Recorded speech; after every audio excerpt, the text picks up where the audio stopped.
Абайдың 12-ші қара сөзі.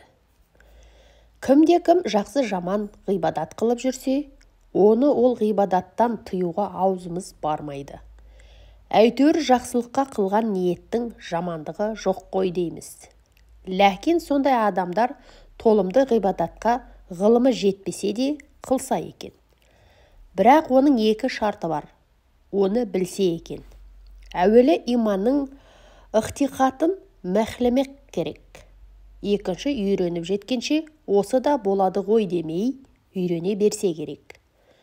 Кім үйреніп жетпей жатып, үйренгісін қойса, оны Құдай ұрады. Ғибадаты ғибадат болмайды.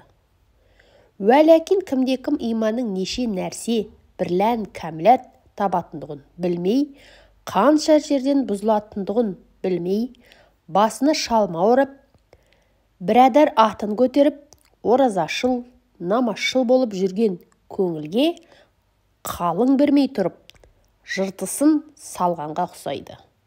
Күзетшісіз, ескерусіз имам тұрмайды.